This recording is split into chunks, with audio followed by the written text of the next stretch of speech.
ಪರಪ್ಪನ ಅಗ್ರಹಾರ ಜೈಲಿನ video case. Darshan ಪತ್ನಿಗೂ ಕಾದಿದ್ಯಾ ಕಂಟಕ.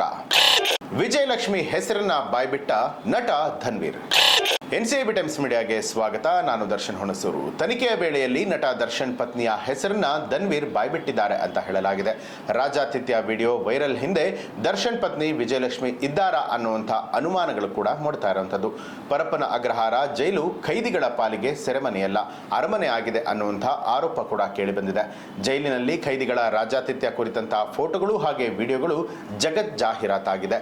ಈ ಬಗ್ಗೆ ಪ್ರಕರಣ ಕೂಡ ದಾಖಲಾಗಿದ್ದು ಕಠಿಣ ಕ್ರಮಕ್ಕೆ ಗೃಹ ಸಚಿವರು ಕೂಡ ಸೂಚನೆ ಕೊಟ್ಟಿದ್ದಾರೆ. ಇನ್ನು ವಿಡಿಯೋ ವೈರಲ್ ಕೇಸ್ನಲ್ಲಿ ನಟ ದರ್ಶನ್ ಆಪ್ತ ಧನ್ವೀರ್ ವಿಚಾರಣೆಯನ್ನು ನಡೆಸಲಾಗಿದೆ. ತನಿಖೆಯ ವೇಳೆಯಲ್ಲಿ ಧನ್ವೀರ್ ದರ್ಶನ್ ಪತ್ನಿಯ ಹೆಸರನ್ನ ಬಾಯ್ಬಿಟ್ಟಿದ್ದಾರೆ ಅಂತ ಹೇಳಲಾಗಿದೆ. ಇದೀಗ ವಿಜಯಲಕ್ಷ್ಮಿ ಅವ್ರಿಗೂ ಕೂಡ ಸಂಕಷ್ಟ ಶುರುವಾಗುವಂತಹ ಸಾಧ್ಯತೆಗಳು ಇದೆ. ತನಿಖೆಯ ವೇಳೆಯಲ್ಲಿ ಧನ್ವೀರ್ ಹಾಗಿದ್ರೆ ಏನ್ ಹೇಳಿದ್ರು? ಜೈಲಿನಲ್ಲಿ ಖೈದಿಗಳಿಗೆ ರಾಜಾತಿಥ್ಯ ಕೊಟ್ಟಿರುವಂತಹ ವಿಡಿಯೋ ಕೇಸ್ನ ತನಿಖೆಯ ವೇಳೆಯಲ್ಲಿ ನಟ ದರ್ಶನ್ ಪತ್ನಿಯ ಹೆಸರು ಕೂಡ ಕೇಳಿ ಬರ್ತಿದೆ ಅಂತ ಹೇಳಲಾಗಿದೆ. ಪರಪ್ಪನ ಅಗ್ರಹಾರ ಜೈಲಲ್ಲಿರುವಂತಹ ದರ್ಶನ್ ಹಾಸಿಗೆ ದಿಂಬು ಕೊಟ್ಟಿಲ್ಲ ಅಂತ ಹೇಳಿ ಕೋರ್ಟ್ ಮೊರೆ ಹೋಗಿರುವಾಗಲೇ ಇತರೆ ಖೈದಿಗಳ ರಾಜಾತಿಥ್ಯದ ವಿಡಿಯೋ ವೈರಲ್ ಆಗಿದ್ದಾಕೆ ಅನ್ನುವಂಥದ್ರ ಬಗ್ಗೆ ಸಾಕಷ್ಟು ಪ್ರಶ್ನೆಗಳು ಮೂಡ್ತಾ ಇತ್ತು. ಅಲ್ಲದೆ ಜೈಲಿನಲ್ಲಿ ಖೈದಿಗಳ ಮದ್ಯ ಸೇವನೆ ವಿಡಿಯೋ ವೈರಲ್ ಹಿಂದೆ ನಟ ಧನ್ವೀರ್ ಕೈವಾಡದ ಶಂಕೆಯ ಹಿನ್ನೆಲೆಯಲ್ಲಿ ಪೊಲೀಸರು ದರ್ಶನ್ ಆಪ್ತನ ವಿಚಾರಣೆಯನ್ನು ನಡೆಸಿದ್ದಾರೆ. ವಿಜಯಲಕ್ಷ್ಮಿ ಹೆಸರು ಬಾಯ್ಬಿಟ್ರ ಧನ್ವೀರ್ ಮೊಬೈಲ್ ವಶಕ್ಕೆ ಪಡೆದಿರುವಂತಹ ಪೊಲೀಸರು ನಟನನ್ನ ಹಲವು ಆಯಾಮದಲ್ಲಿ ಪ್ರಶ್ನೆ ಮಾಡಿದ್ದಾರೆ ಅಂತ ತಿಳಿದು ಬಂದಿದೆ.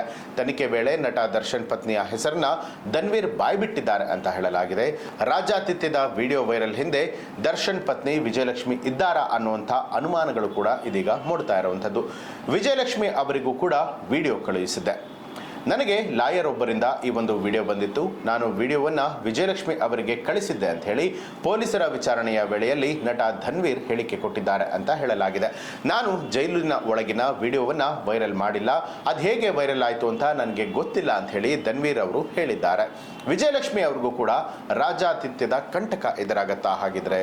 ಖೈದಿಗಳ ವಿಡಿಯೋ ಕೇಸ್ನಲ್ಲಿ ಇದೀಗ ದರ್ಶನ್ ಪತ್ನಿ ವಿಜಯಲಕ್ಷ್ಮಿಗೂ ಕೂಡ ಸಂಕಷ್ಟ ಎದುರಾಗುವಂತಹ ಸಾಧ್ಯತೆ ಇದೆ ಅಂತ ಹೇಳಲಾಗಿದೆ. ವೈರಲ್ ಪ್ರಕರಣದಲ್ಲಿ ವಿಜಯಲಕ್ಷ್ಮಿ ವಿಚಾರಣೆಗೆ ಪೊಲೀಸರು ಸಿದ್ಧತೆಯನ್ನ ನಡೆಸಿದ್ದಾರೆ ಅಂತ ತಿಳಿದು ಬಂದಿದೆ.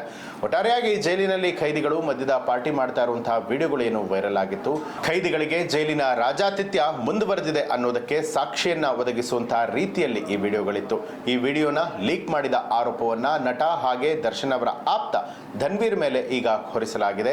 ಈ ಪ್ರಕರಣದ ವಿಚಾರಣೆ ನಡೆಯುವ ಸಂದರ್ಭದಲ್ಲಿ ಧನ್ವೀರ್ ಅವರು ನಟ ದರ್ಶನ್ ಅವರ ಪತ್ನಿ ವಿಜಯಲಕ್ಷ್ಮಿ ಅವರ ಹೆಸರನ್ನ ಕೂಡ ಹೇಳಿದ್ದಾರೆ ಅಂತ ಹೇಳಲಾಗಿದೆ. ಈ ಪ್ರಕರಣದಲ್ಲಿ ವಿಜಯಲಕ್ಷ್ಮಿ ಅವರು ಕೂಡ ತನಿಖೆಯನ್ನು ಎದುರಿಸುವಂತಹ ಎಲ್ಲಾ ಸಾಧ್ಯತೆಗಳು ಕೂಡ ದಟ್ಟವಾಗಿದೆ. ಈ ಬಗ್ಗೆ ನಿಮಗೆ ಏನನ್ಸುತ್ತೆ ಅನ್ನೋದನ್ನ ಕಮೆಂಟ್ ಮಾಡಿ. ಹಾಗೆ ನೀವಿನ್ನು ಕೂಡ ನಮ್ಮ ಚಾನಲ್ ಅನ್ನ ಸಬ್ಸ್ಕ್ರೈಬ್ ಮಾಡಿಲ್ಲ ಅನ್ನುವಂಥದ್ದಾದ್ರೆ ಈಗಲೇ ಸಬ್ಸ್ಕ್ರೈಬ್ ಮಾಡಿ ಬೆಲ್ ಐಕಾನ್ ಒತ್ತಿ.